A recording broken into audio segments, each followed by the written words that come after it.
नमस्कार मंडळी, आई कुठे काय करते या मालिकेच्या आजच्या भागात आज आपण बघणार आहोत. यश त्याच्या शाळेतल्या गॅदरिंगचा किस्सा सांगत असतो, त्यामुळे सर्वजण खूप हसतात. अरुंधती म्हणत असते की हा यश असाच होता आधीपासून.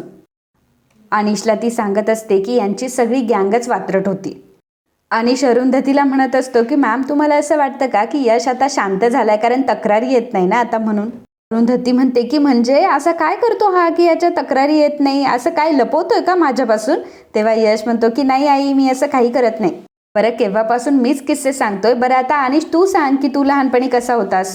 अनिश म्हणतो की आता मी काय सांगू, मी लहानपणापासूनच फारच गुणीबाळ होतो. रोज गाण्याचा क्लास करायचो, अभ्यास करायचो, शाळेत जायचो, याच्या व्यतिरिक्त काही नाही.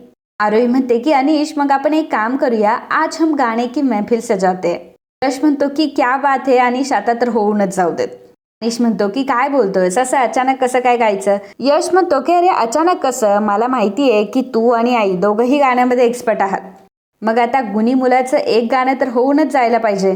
अनघा अरुंधतीला म्हणते की आता अनिशचं गाणं झाल्यावर ताई तू गाणं गायचंय, कारण तू एकदा बिझी झाली ना तर अशी मैफिल काय रंगणार नाही. आरोही म्हणत असते की येस, आज आम्हाला तुमच्या दोघांचीही गाणे एन्जॉय करायची. आरोही, अनघा, यश आता अनिशला प्रोत्साहन देतात आणि गाण्यासाठी सांगत असतात. अनिश आता गाणं गायला सुरुवात करतो. मखमली मखमली हे गाणं अनिश गात असतो. अतिशय छान आवाजात गिटार वाजवत अनिश गाणं म्हणत असतो. सगळे अगदी मंत्रमुग्ध झालेले असतात. सगळ्यांना अनिशचं गाणं खूप आवडतं. ईशा झोपलेली असते, परंतु अनिशचं गाणं ऐकून ईशा जागी होते. ईशा बाहेर येऊन बघते आणि विचार करते की हा तर अनिशचा आवाज आहे. आणि मग अरुंधतीच्या घराकडे ती बघत असते. त्याचवेळी संजना तिथे येते आणि ईशाला विचारते की काय गे ईशा, कसला विचार करतेय? अगं अनिशचाच आवाज आहे हा, अरुंधतीच्या घरी मैफिल सजली आहे ना. कदाचित तुमचा डिवोर्स सेलिब्रेट करताय, म्हणजे खरं तर तुझी आई असंही काही करू शकते, याच्यावर माझा विश्वासच बसत नाही. काय ग ईशा, तुझा संसार तर मोडला, परंतु तिचं आणि अनिशचं जे रिलेशन आहे ते आहेच ना. शेवटी वाईट कोण झालं बघ ना, तूच झालीस ना. तुझ्या संसारात आणि आभीच्या संसारात विष कालवणारी व्यक्ती तर तुझी आईच आहे. आणि तरी सुद्धा लोक असं म्हणतात की आई कुठे काय करते. खरं सांगू का ईशा, मला तुझ्याबद्दल खरंच खूप वाईट वाटतं. संजनाच्या बोलण्याचे घाव ईशाच्या मनावर लागलेले असतात. ईशाला फार वाईट वाटलेलं असतं आणि अरुंधतीचा आणखी राग तिला येतो. तर अनिशचं जेव्हा गाणं संपतं तेव्हा सर्वजण शिट्ट्या वगैरे वाजवतात, खूपच धुमाकूळ घरामध्ये घालत असतात. आता त्या सगळ्या गडबडीचा आवाज कांचनला येतो. कांचन तेव्हा झोपलेली असते. ती विचार करते की कोण ओरडते. कांचन आता लाईट लावते आणि आप्पांना देखील ती उठवते. आप्पा विचारतात की काय ग कांचन, काय झालं? तेव्हा कांचन म्हणते की हो, तुम्ही ऐकलत का, कोणीतरी शिट्ट्या वाजवतंय. आप्पा म्हणतात की अगं काहीतरी काय बोलतीये, एवढ्या रात्री कोण आणि शिट्ट्या वाजवणार? अगं कदाचित तुला भास झाला असेल, तू झोपून घे बरं आधी. कांचन म्हणते की नाही नाही हा, मला भास अजिबात झालेला नाहीये, खरंच शिट्ट्या वाजताय. आप्पा म्हणतात की नाही ग कांचन, तुझे कान वाजताय अगं, म्हणून तुला ऐकायला येतंय. तू एक काम कर, आता झोपून घे, जे काही असेल ते आपण सकाळी बघू, असं म्हणून आप्पा झोपून घेतात. आप्पा कांचनचं काही ऐकत नसतात, परंतु कांचनला शिट्ट्यांचा आवाज येत असतो आणि कांचनला त्या गोष्टीचा आता शोधच घ्यायचा असतो. कांचन आता बाहेर जाऊन बघत असते. तर अनघा आणि आरोही दोघीही आता अरुंधतीला म्हणत असतात की ताई आता तू गाणं गा. अरुंधती म्हणते की ठीक आहे, पण कुठलं गाऊ? तेव्हा अनघा म्हणते की ताई तुला जे काही आवडेल ना ते गा. अरुंधती म्हणते की चालेल. मग अरुंधती आता एक क्लासिकल सॉन्ग गायला सुरुवात करते. अरुंधती ते गाणं गात असताना अरुंधतीचे डोळे मिटलेले असतात आणि गाणं अगदी शांतपणे अरुंधती एन्जॉय करत असते. बाकीचे सर्वजण सुद्धा अरुंधतीच्या सुरात अगदी मंत्रमुग्ध होऊन गेलेले असतात. कांचन जेव्हा खिडकी उघडते तेव्हा अरुंधतीच्या घरातून गाण्यांचा, शिट्ट्यांचा आवाज येत असतो. कांचनला समजलेलं असतं की अरुंधती आता गाणं गातीये आणि घरातले सर्वजण अरुंधतीच्या घरी जाऊन बसलेत आणि अरुंधतीच्या घरात एक मैफिल सजली आहे. त्यामुळे कांचनला जरा राग येत असतो. आता लगेचच तिथे संजना येते. संजना बघते की कांचन ऑलरेडी तापलेली आहे, कारण अरुंधतीच्या घरात मैफिल सजली आहे. त्यामुळे संजना त्या गोष्टीचा फायदा घेते आणि कांचनला ती म्हणत असते की बघा ना आई, हे सगळं काय चाललंय, म्हणजे बघा ना किती शिट्ट्यांचा आवाज, गाण्यांचा आवाज, सगळं काही ऐकू येते. त्या बिचाऱ्या अनिरुद्धला झोप सुद्धा येत नाहीये. अरुंधतीला कळायला नको का, घरामध्ये एक हार्ट पेशंट असताना एवढा आवाज कोण करतो आई? आई मला असं वाटतंय की हे सगळे अनिरुद्धला हार्ट अटॅक आलाय म्हणून सेलिब्रेट तर करत नसतील ना. नाहीतरी अरुंधतीला आनंद होणं तर साहजिकच आहे, तर तसेही आम्ही कुठे तिला या घरामध्ये हवे आहोत. कदाचित ती जे काही करतीये त्याचा आम्हाला त्रास होईल, आम्हाला हे घर नको नकोसं वाटायला लागेल आणि मग आम्ही स्वतःहून हे घर सोडून जाऊ, असंच काहीतरी तिला वाटत असेल. मला माहिती आहे ना की अरुंधती काहीही करू शकते. अरुंधती दिसती तशी अजिबात नाही आई. कांचन म्हणते की तरी सुद्धा मी अनघा आणि आरोहीला सांगितलं होतं की तुम्ही तिकडे जाऊ नका म्हणून. तेव्हा संजना म्हणते की बापरे आई, म्हणजे तुम्ही सांगितलं होतं त्या दोघींना, तरी सुद्धा त्या दोघींनी तुमचं ऐकलं नाही. याचा अर्थ काय आहे आई माहितीये का? अरुंधतीने फोर्स करून त्यांना बोलवलेलं असणार. आणि आता तिथे ज्या गप्पा गोष्टी गाणी काय काय सुरू आहे ना, हे फक्त त्यांच्यासाठी नाही चाललंय, तुम्हाला दाखवण्यासाठी चाललंय. तुम्हाला कळत नाही हो आई. अरुंधती अजूनही हेच दाखवून देण्याचा प्रयत्न करत असते की बघा या घरावर अजून माझं किती नियंत्रण येते. पण बघा ना आई, आज म्हणजे तिने तुम्हाला चॅलेंज केलं. तुम्हाला, मला तर कधी वाटलंही नव्हतं स्वप्नात की ती कधी तुम्हाला चॅलेंज करेल. म्हणजे जाऊ देत, मला बाकीच्या काही गोष्टींचं म्हणायचं नाही, परंतु निदान तिने तुमच्या वयाचा तरी रिस्पेक्ट ठेवायला पाहिजे होता. आई तुम्हाला खरंच सांगते, आजकाल ना ही अरुंधती जरा जास्तच शेफारली आहे. आता तर काय रेस्टॉरंटची मालकीण झाली आहे ना ती. पैशांचा तर तिला भरपूर माज आलाय ना. तेव्हा कांचन म्हणते की पैशांचा माज आलाय का तिला? आता हा पैशांचा तिचा माज मी कशी उतरवते ना तेच बघते. आता फक्त अनघा आणि आरोहीला येऊ दे, मग बघच मी काय करते ते. आता कांचन एवढी चिडलेली असते, त्यामुळे संजनाला फार आनंद झालेला असतो आणि संजनाचा प्लॅन सक्सेसफुल झालेला असतो. अरुंधतीच्या घरात गाण्यांची मैफिल सजलेली असते आणि दुसरीकडे मात्र देशमुखांच्या घरामध्ये संजनाने आग लावलेली असते. त्यामुळे कांचन आणि संजना दोघीही अनघा, आरोही आणि यशचीच वाट बघत असतात. कधी एकदाचे हे तिघं येतील आणि मी यांना बोलेल असं कांचनला झालेलं असतं. मैफिल आता संपलेली असते. आरोही, अनघा आणि यश आता घरी यायला निघालेले असतात. आरोही अनघाला म्हणत असते की आपण तिकडे झोपणार होतो ना. अनघा म्हणते की नाही ग, जानकी माझ्याशिवाय झोपत नाही. आणि दुसरी गोष्ट म्हणजे आपल्याला माहिती आहे की आजी सकाळी सकाळी उठते. जर आपण सकाळी सकाळी घरामध्ये नसतो तर परत आजीला डाऊट आला असतो. यश अनघाला म्हणतो की तू ना अनघा आजीला उगाचच घाबरते. अगं काही नाही, आजी बोलेल आणि गप्प बसेल. अनघा म्हणते की अगं जाऊ देत ना, एवढं काय त्याच्यामध्ये. तसे उद्या मंगळागौर आहे आणि सोसायटीच्या बायका सुद्धा येणार आहेत. तिघही आता दरवाजामध्ये आलेले असतात. घरातल्या लाईट्स ह्या ऑफ असतात. दरवाजा उघडाच असतो. तेव्हा यश म्हणतो की दरवाजा कसा काय उघडाय? का म्हणते की अरे आपणनी दरवाजा उघडाच ठेवला होता, कारण आपण निम्म्या रात्रीचे येऊ शकतो ना, त्यामुळे आपणने मुद्दाम दरवाजा उघडा ठेवला होता आपल्यासाठी. यश म्हणतो की खरंच माणूस असावा ना तर पीटरसारखा असावा, नाहीतर आजी मात्र नुसती तोंड फुगून बसत असते. तेव्हा यशचं ते तोंड बघून अनघा आणि आरोही दोघीही हसत असतात. त्यानंतर अनघा, आरोही आणि यश तिघा आतमध्ये आल्यावर अचानक लाईट्स ऑन होतात. हॉलमध्ये कांचन, ईशा आणि संजना बसलेल्या असतात. संजना म्हणते की मग झाली का मज्जा मारून? अनघा कांचनला बघून विचारते की आजी तुम्ही अजून झोपल्या नाहीयेत का? तुम्हाला झोपायचं नाहीये का? कांचन म्हणते की अगं मी जर झोपले असते तर माझ्या नाचुनांनी किती मज्जा केली हे मला कसं काय कळलं असतं. यश म्हणतो की अगं आजी असं का बोलतीयस, आम्ही तर इथे आईकडे गेलो होतो. तेव्हा कांचन म्हणते की हो माहिती आहे ना मला तुम्ही कोणाकडे गेले होते, परंतु माझी परवानगी नसताना गेले ना हे महत्वाचं आहे. कांचन म्हणत असते की काय ग, मी तुम्हाला दोघींना सांगितलं होतं ना जायचं नाही, तरी सुद्धा तुम्ही का गेलात? तेव्हा यश म्हणतो की अगं आजी तू काय बोलतीयस, आता आईच्या घरी जाण्यासाठी सुद्धा आम्ही तुझी परवानगी घ्यायची आहे का? आता आई तिथे एकटी राहते, तिला नसेल का वाटत सगळ्यांनी यावं, तिला भेटावं, तिच्यासोबत मज्जा करावी? तेव्हा कांचन म्हणते की मग तिला या घरातून जायला कोणी सांगितलं होतं? तिने स्वतःचा मार्ग निवडला होता. ती एकटी राहणार हे तिने स्वतः ठरवलं होतं. संजना त्यांना म्हणत असते की तुम्हाला खरंच काही वाटत नाही का? तुमचे वडील, तुमचे सासरे आजारी आहेत आणि तुम्ही मस्त मज्जा मारताय. या गोष्टी तुम्हाला कळत नाही का? घरामध्ये एक हार्ट पेशंट आहे. उद्या जर अनिरुद्धचं काही बरं वाईट झालं तर त्याच्यासाठी धावायला कोण आहे घरामध्ये? यश म्हणतो की एक मिनिट, बाबा अतिशय ठणठणीत आहेत आणि दुसरी गोष्ट म्हणजे त्यांना जर काही झालं असतं तर आम्ही इथे समोरच हाकेच्या अंतरावर होतो आणि आईला सुद्धा गरज आहे. संजना म्हणते की सगळी उत्तरं तुझ्याकडे रेडीच असतात रे. इथे तुझे वडील आजारी आहे, तुझ्या वडिलांना काय हवं नको असं काहीतरी विचारावं असं तुला कधीच वाटणार नाही ना. आरोही म्हणते की ताई अहो तुम्ही कुठं आम्हाला काही करून देताय त्यांचं. यश म्हणतो की आम्ही तरी काय करणार, कारण बाबांना आमच्यापेक्षा तूच तर जास्त जवळची वाटतेस आणि तू तशीही असतेसच ना बाबांची काळजी घ्यायला, मग आम्ही कशाला यायचं? कांचनला तो म्हणत असतो की आजी कसं आहे माहिती आहे का, आपल्या जर आजूबाजूला म्हणजे पेशंटच्या आजूबाजूला त्याच्या ओळखीची आणि त्याची आवडती माणसं असेल ना तर पेशंट लवकर बरा होत असतो. म्हणून आम्ही विचार केला की आमचे चेहरे त्यांनी बघण्यापेक्षा आणि पुन्हा त्यांना वाईट वाटण्यापेक्षा आभीला, संजनाला आणि ईशाला त्यांच्यासमोर जाऊ देत, म्हणजे त्यांना बरं वाटेल लवकर. कांचन यशवर चिडत असते. यशला ती म्हणत असते की अरे कधीतरी अनिरुद्धला चांगलं वाटेल, बरं वाटेल असं कधीतरी वागत जा तू. अनघा म्हणते की आजी अहो आम्ही सगळी तयारी करून गेलो होतो आणि राहण्याचा प्लॅन होता तरी सुद्धा आम्ही परत आलो.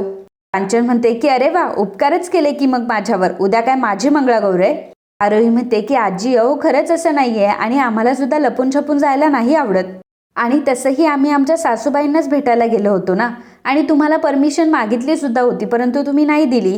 कांचन लगेच आरोहीला म्हणते की तुझी जीभ तर चांगलीच सुरू चालायला लागली ग, नवीन आहेस घरात एवढं लक्षात ठेव. आमच्या घरातल्या चालीरीती अजून तुला माहीत नाहीये. इथं तुझ्या सासूचा शब्द नाही, तिच्या सासूचा शब्द चालतो. मी म्हटलं ना एकदा, नाही जायचं तर नाही जायचं. अनघा म्हणते की परंतु आजी हे सगळं चुकीचं आहे ना. ईशा म्हणते की काय चुकीचं आहे ग यामध्ये, तुम्हाला सांगितलंय ना नाही जायचं, मग तुम्ही का जाताय तिकडे. एक गोष्ट तुम्हाला कळत नाही का की बाबांची आज जी काही अवस्था आहे ती आईमुळे झाली आहे, आणि तसंच आई बाबांशी कसं वागलीये हे सगळं तुम्ही बघितलंय, तरी सुद्धा तुम्ही आईला सपोर्ट करताय. यश ईशाला म्हणत असतो की ईशा प्लीज, तू चुकीचा विचार करते असं नाही वाटत तुला, उगाच वाटेल ते बोलू नकोस. तेव्हा ईशा म्हणते की नाही यश, मी चुकीचं नाही बोलत आहे, तू चुकीचं बोलतोय. एकदा तू कसा वागतोयस ना याचं ॲनालिसिस कर. यश म्हणतो की एक मिनिट, तू तुझं पहिल्यांदा ना तोंड बंद कर, आणि दुसरी गोष्ट म्हणजे या सगळ्याशी तुझा काही संबंध नाहीये. अनघा यशला शांत करते आणि ती ईशाला म्हणत असते की ईशा प्लीज आता नको, आता सर्वजण झोपलेत आता, आणि आजी आम्ही तिघेही माफी मागतो, पुन्हा असं नाही होणार. उद्या मंगळागौरीची तयारी करायची आहे ना, त्यामुळे तुम्हीही लवकर झोपा, नाहीतर तुम्हाला ॲसिडिटी होईल. मला माहिती आहे की तुम्हाला जागरण नाही सहन होत, आणि आम्ही सुद्धा झोपतो, सकाळी लवकर उठायचंय ना. अनघा, आरोही आणि यश तिथून निघून जातात. संजना कांचनला म्हणते की बघितलं ना आई, तुम्ही एवढं चिडल्या परंतु त्याचा मात्र त्यांना काही पडलेलं नाहीये. दोघी सुद्धा अरुंधतीसारखंच वागायला लागलात. आई तुम्ही लवकरात लवकर यांना चांगला धडा शिकवा, लवकरात लवकर काहीतरी करा, नाहीतर तुमच्या डोक्यावर मिऱ्या वाटतील ह्या. संजनाचं म्हणणं कांचनला पटलेलं असतं आणि कांचन आता रागात असते. इकडे सकाळी सकाळी अरुंधती मिहीरच्या रेस्टॉरंटमध्ये आलेली असते. मिहीर अरुंधतीचं वेलकम करतो. अरुंधतीला तो विचारतो की तुम्ही ठीक आहात ना, तेव्हा अरुंधती म्हणते की हो. मिहीर अरुंधतीला म्हणतो की ॲक्च्युली मी तुम्हाला आज रेस्टॉरंटचे सगळे फंक्शन वगैरे बघण्यासाठी आणि शिकण्यासाठी बोलवलंय. अरुंधती म्हणते की बापरे. तेव्हा मिहीर म्हणतो की काही नाही, एवढं इतकं पण अवघड नाहीये, तसंही तुम्ही छान जेवण बनवता, त्यामुळे दुसरा काही प्रॉब्लेमच नाहीये. फक्त एकदा तुम्ही ह्या सगळ्या गोष्टी शिकून घ्या, म्हणजे बघून घ्या, तुम्हाला लगेच समजतील. सगळ्यात पहिल्यांदा मी तुम्हाला स्टोरेज दाखवतो, या माझ्या मागे. आता मिहीर अरुंधतीला स्टोरेज दाखवण्यासाठी घेऊन जातो. मिहीर आता भाजीवाल्याची ओळख अरुंधती सोबत करून देतो आणि सांगतो की हा आपल्याला सगळ्या प्रकारच्या भाज्या देत असतो, त्यामुळे जर तुम्हाला भाज्यांची काही ऑर्डर द्यायची असेल तर तुम्ही डायरेक्ट ह्याला द्या. त्यानंतर अरुंधतीची मिहीर आता मॅनेजरसोबत सुद्धा ओळख करून देतो आणि सांगतो की हे आपले मॅनेजर आहे, तुम्हाला जरी काही प्रॉब्लेम आला तरी तुम्ही यांना विचारा, हे लगेच सांगतील. मिहीर रेस्टॉरंटच्या एक स्टाफसोबत अरुंधतीची ओळख करून देत असतो. सगळं काही झाल्यानंतर मिहीर आणि अरुंधती एका टेबलवर बसतात. तर मिहीर अरुंधतीला म्हणत असतो की ताई तुम्हाला सगळं काही कळलं ना. तेव्हा अरुंधती म्हणते की हो, आता कुठेतरी मला सगळं काही कळलं. मिहीर म्हणतो की मग सगळं काही सोपंच आहे. मिहीर आता अरुंधती समोर काही पेपर्स ठेवतो आणि म्हणतो की हे घ्या तुमचं कॉन्ट्रॅक्ट. अरुंधती मात्र फार विचारात पडलेली असते. मिहीर म्हणतो की काय झालं, कसला विचार करताय, तुम्हाला जमेल की नाही, तुम्ही या सगळ्या गोष्टी नीट पार पाडू शकाल की नाही, या सगळ्याचा विचार करता. अरुंधती म्हणते की हो मिहीर. तेव्हा मिहीर म्हणतो की ताई एक गोष्ट सांगू का, हा डिसिजन मी खूप विचारपूर्वक घेतलाय. जितका विश्वास माझ्यावर आहे ना, त्यापेक्षा कितीतरी पटीने जास्त विश्वास माझा तुमच्यावर आहे, आणि तुम्ही करा. मला माहिती आहे की तुम्ही 100% अगदी छान पद्धतीने ते पार पाडाल. हे सगळं करण्याच्या आधी ना पहिल्यांदा तुम्हाला स्वतःवर विश्वास ठेवावाच लागेल. अरुंधती म्हणते की मिहीर, अरे हे रेस्टॉरंट म्हणजे तुझं स्वप्न आहे, तुझ्या आईचं स्वप्न आहे, आणि हे जर मी नीट सांभाळू नाही शकले तर, आणि हे वाढवायला, हे जपायला मला नाही जमलं तर. मिहीर अरुंधतीला म्हणतो की ताई मी आता तुम्हाला काय म्हटलो की तुमच्यावर विश्वास असला पाहिजे, त्यामुळे प्लीज आता तुम्ही दुसरा कसलाही विचार करू नका, आणि तुम्हाला 100% जमणार आहे, तुम्ही अजिबात काळजी करू नका. आणि आता कॉन्ट्रॅक्ट तुमच्या समोर आहे, त्यामुळे हा पेन घ्या आणि याच्यावर सही करा. मिहीरने अरुंधतीला मोटिवेट केलेलं असतं, आणि मिहीरचा अरुंधतीबद्दल असलेला विश्वास बघून अरुंधतीला आता स्वतःवरही विश्वास निर्माण होतो. अरुंधती लगेचच त्या कॉन्ट्रॅक्टवर साईन करते. मिहीर आशिषला मिठाईचा डबा घेऊन बोलवतो. आशिष आता मिठाईचा डबा घेऊन येतो. मिहीर अरुंधतीचं तोंड गोड करतो. अरुंधतीला तो विचारतो की मग अरुंधती केळकर, आता तुम्ही एका रेस्टॉरंटच्या ओनर आहात, आता तुम्हाला कसं वाटतंय. अरुंधती म्हणते की खरंच छान वाटतंय, छानही वाटतंय, आणि तेवढंच जबाबदारीचं ओझं सुद्धा आहे. मला तर कधी एकदा ही बातमी आई अप्पांना देते ना असं झालंय. मला तुझ्या रेस्टॉरंटचं हे कॉन्ट्रॅक्ट भेटलंय ना, याचा त्यांना खरंच खूप आनंद होणार आहे. मला फक्त त्यांच्या चेहऱ्यावरचा हा आनंद बघायचा आहे. इकडे आप्पा एक चादर घेऊन आलेले असतात. कांचनला ते म्हणत असतात की अगं कांचन, तुला संध्याकाळसाठी हे चादर वगैरे लागेल ना, बघ मी घेऊन आलोय, अजून काय हवंय का तुला? कांचन मात्र फार रागामध्ये असते आणि रागातच ती जपमाळ करत असते. आप्पांना ती काहीच उत्तर देत नसते. आप्पा म्हणतात की अगं कांचन, काय झालंय आज, तुझं काही मौन व्रत आहे का? मौन व्रत असेल तर मान डोलावून सांग ना तसं. अभिला विचारतो की अरे अभि काय झालंय, तिला विचार एकदा काय झालंय, नाही तर नंतर परत बडबड करत बसशील. आप्पा कांचनला विचारतात की कांचन अगं चिडली आहेस का तू? परंतु कांचन एक नाही दोन नाही काहीही बोलत नसते. तेव्हा यशला आता समजतं की कांचन कशामुळे अजूनपर्यंत चिडली आहे आणि मग रात्री घडलेला प्रकार लगेचच तो आप्पांच्या कानामध्ये सांगतो. आप्पा म्हणतात की अच्छा, म्हणजे कांचन तू यामुळे चिडली आहे, तर अजून तुझा राग नाही गेलाय का? हे बघ कांचन, मुलं अरुंधतीकडेच गेली होती की नाही, मग काय बिघडलं त्याच्यामध्ये? आणि अगं या सगळ्या गोष्टीमुळे अरुंधतीला सुद्धा बरं वाटलं असेल. अभि म्हणतो की अहो आप्पा काय बोलताय, ते सगळे तर तिकडे मजा करायला गेले होते, खाणं पिणं मस्त चालू होतं त्यांचं. आप्पा म्हणतात की मग मग काय झालं अभि, यासाठी तुझी काय हरकत आहे?